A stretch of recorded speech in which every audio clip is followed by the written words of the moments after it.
Bridge!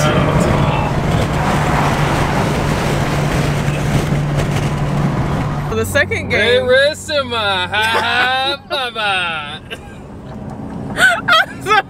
It's Vlogmas Day 20. Wow. Diamonds. Vlogmas.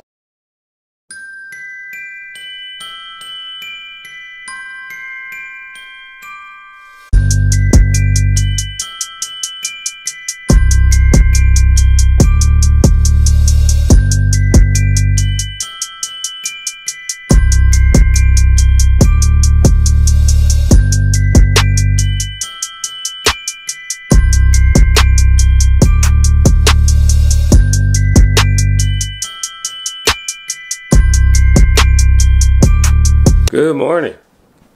It is a brand new day and we are going to Louisville to see some family, see some friends. It's gonna be a great day, y'all. Good job. Go ahead, put it on.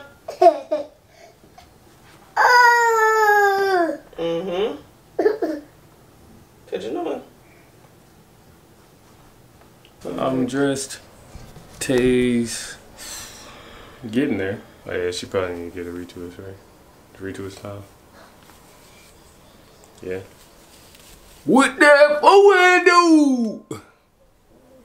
Oh, I got slapped in the face. There you go, right there. That's it. That's it right there. Stick up all the time. There it is. Right there. Here down. What are you doing? Back up.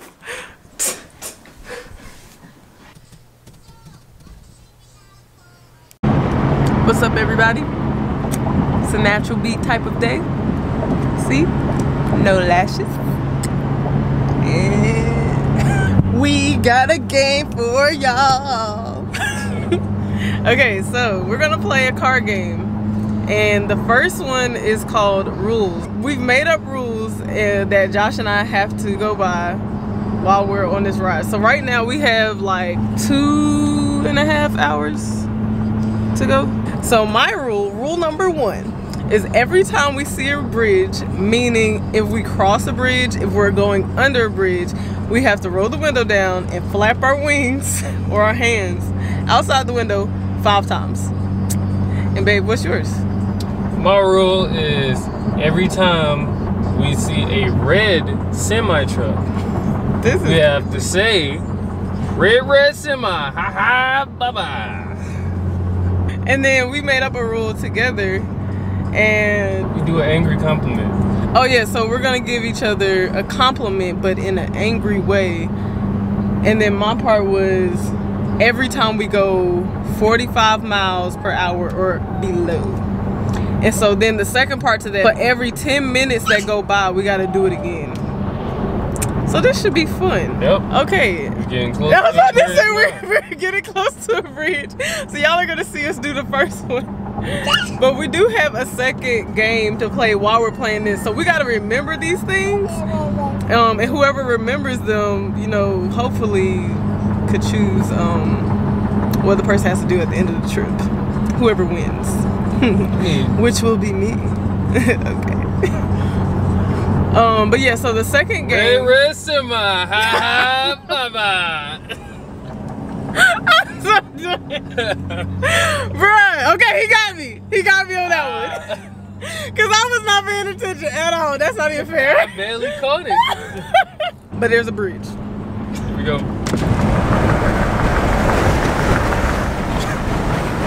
Oh man. My hair flapping around everywhere. Okay. And so the second game, I'm gonna read y'all the rules to it. It's called Alphabet.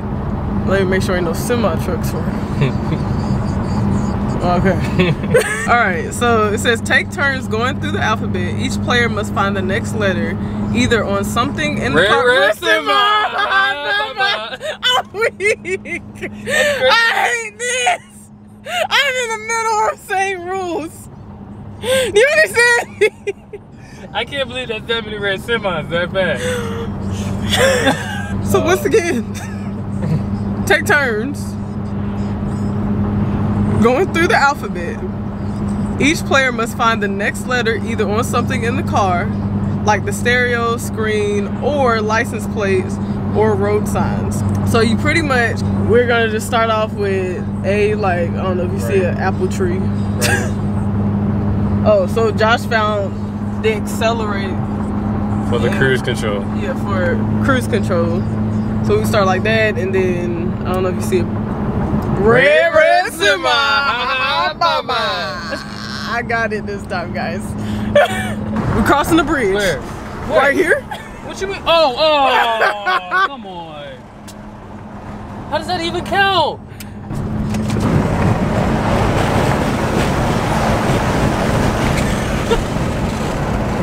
Ah, it's another one. Oh, man, come on, bro. Oh, my gosh. What if we have all three at the same time? We cross a bridge with a red semi coming through.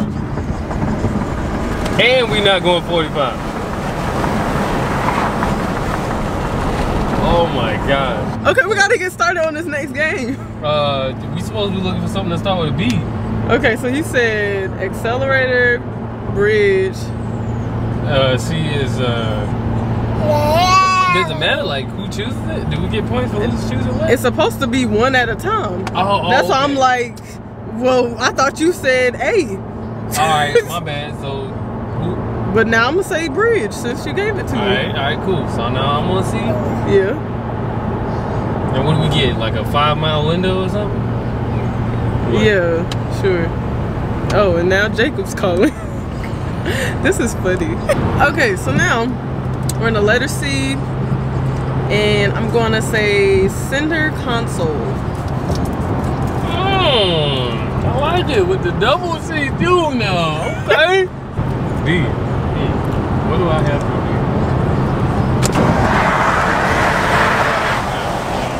Ha! I didn't even get it down quick enough. And again!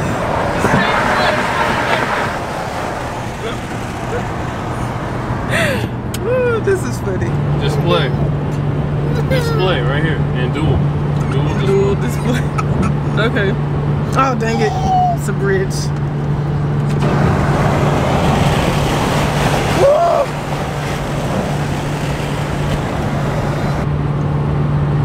I can't really see it, but engine? Yeah, that works. Still in the car. Let's see. You trying to get me. You trying to get me. So focused on trying to strategically get me.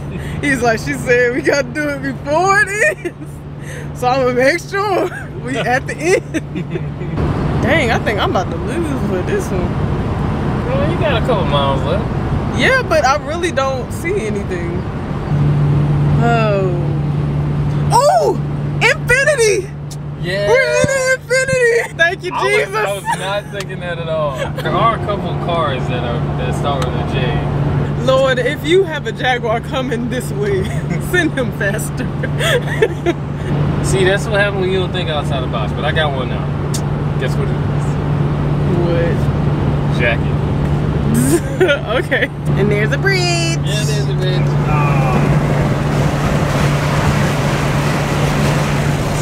Oh, it's happening! It's happening!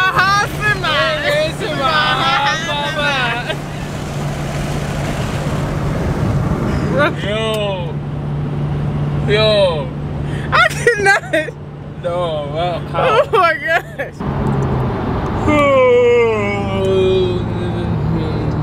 I just really love the fact that you playing this game with me right now. And you are the smartest, most intelligent person I've ever met. Red semi, ha bye bye. Oh, red semi, ha bye bye. And there's a bridge.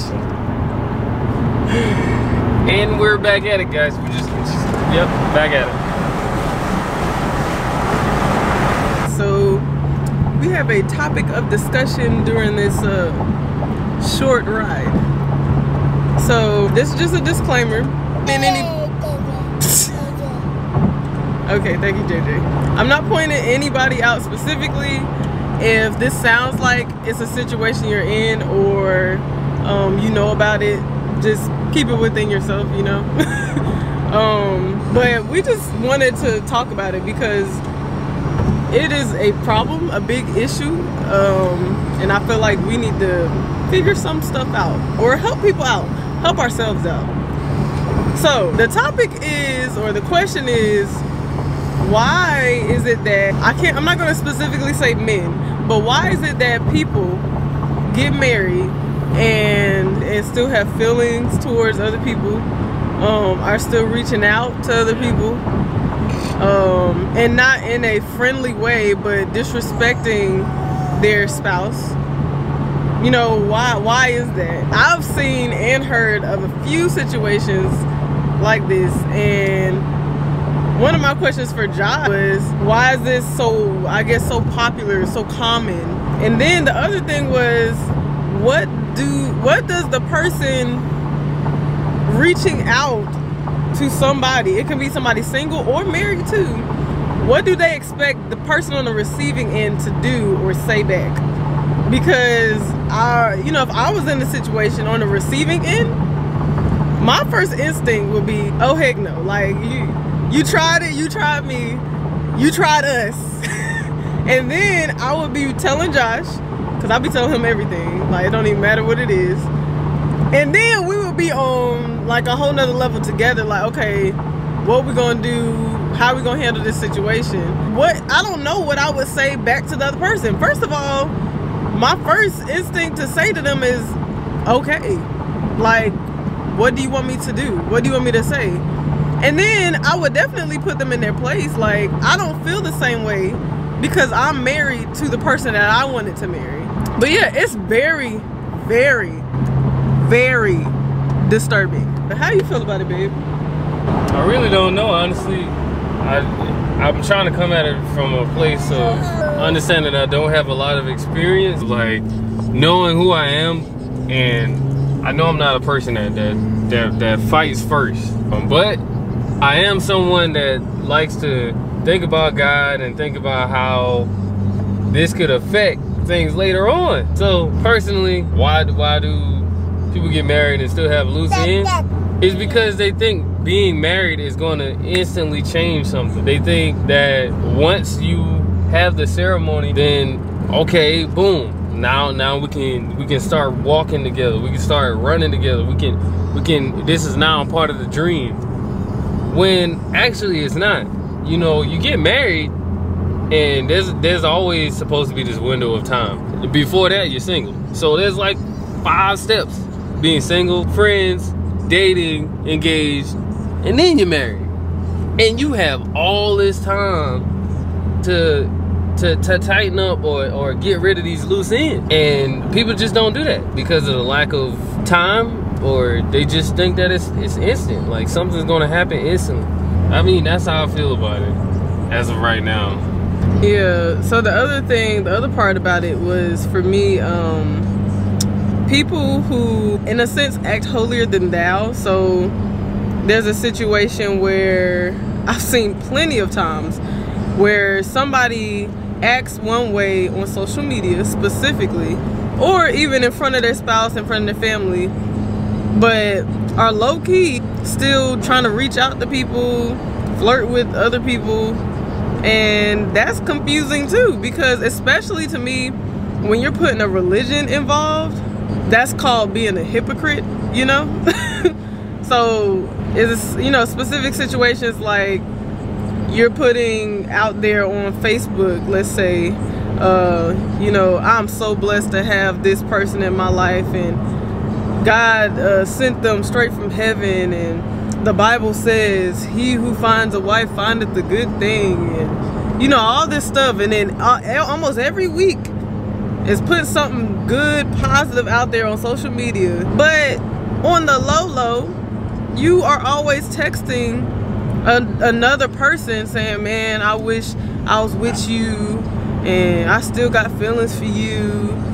Or shoot, you could even be doing something real mild, like you always watching their stories, you always liking their pictures, you secretly stalking them, you ain't really playing it hard, but you still all up on them. It's all these situations like that just has me so upset, because Josh and I are nowhere near perfect. Don't even get me wrong. Like, but I feel like I've seen enough and I've done enough when in my dating area that I don't want my relationship with my spouse, with Josh, to be a certain way. So now I'm like, okay, I know the game in a way, and I'm not about to play that game. So it really bothers me though. Like, I don't understand why people agree to get married and not do the right things for the other person. You have a responsibility now. Like, it's not just about you. And we say this all the time. In a marriage, it's not about you. Now it's about the both of you.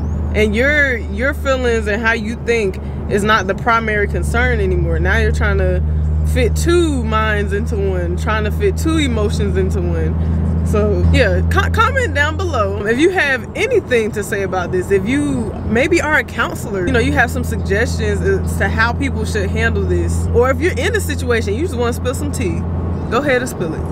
Let it out. But yeah, let us know how y'all feel about these situations. Maybe you're going through it, because we would love to talk to you guys about it. We love talking about things like this. We honestly love to be helpful. I feel like, first of all, both parties, they have to have common ground. They have to be in agreement on every term.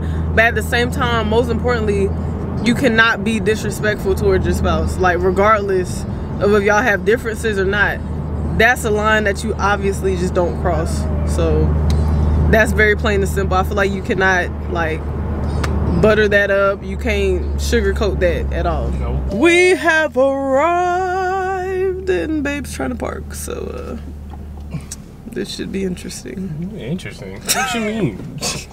The door is open. Hi. Hi. You're so pretty. So are you. Is he asleep? No. Oh. Dinner. Then we'll do a cheese board. And I'll do this and olives and maybe some nuts and whatever, you know, just like a cheese plate, like an appetizer plate. And oh, there you go.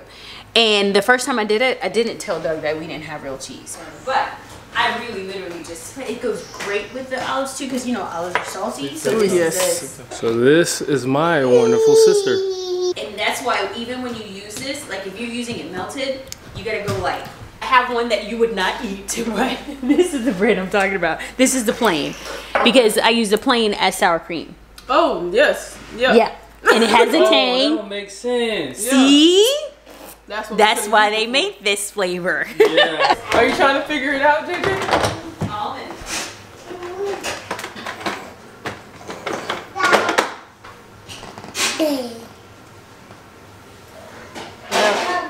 All right. So this is avocado toast, and this is a smoothie bowl. Oh, I'm going to enjoy it so much. Are you enjoying your yogurt mix? Your smoothie mix? No. This is the part of the spoon you use, okay? Good job. Awesome.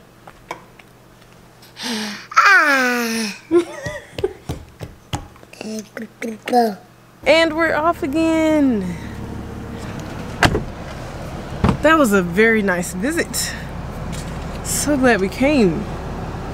We have to go see our other friends now before we leave, for sure. And now we're on our way to go see James, Jacob, and their padres. We have made it to our next destination, the wonderful Cogman's. You know the guy y'all met, I think it was last week, with Jacob. Yeah, we're at Jacob's house. How lovely. JJ is asleep now, finally. Oh, so we're about to head on here and enjoy this. Show it all. Y'all got the that is like, I'm not gonna lie, that's really nice. Isn't it nice? We've never had stockings ever in our lives. And it's got our names on it, see? And it's gonna be on Jacob's Thing. Everyone, this is Jacob's mom. Yes. This is Mrs. Cogman. Thank you. And right behind is James. What up, though? Oh Lord, have mercy. You know, there's never been a Is that camera what you hasn't need loved me. on your vlog? Remember, I will have to tell you the day that he and I became connected as yin and yang. Yes. When we were in college. Yes. Alright, y'all. So we just made it back from dinner. Dinner was awesome. Had a lot of catching up with my roommates and best friends, really. And now we're back at my friend Jacob's apartment. And so now we're going to say farewell. Make sure you like, comment, subscribe, hit that notification bell. Yay! And we'll see you on the next one. Bye.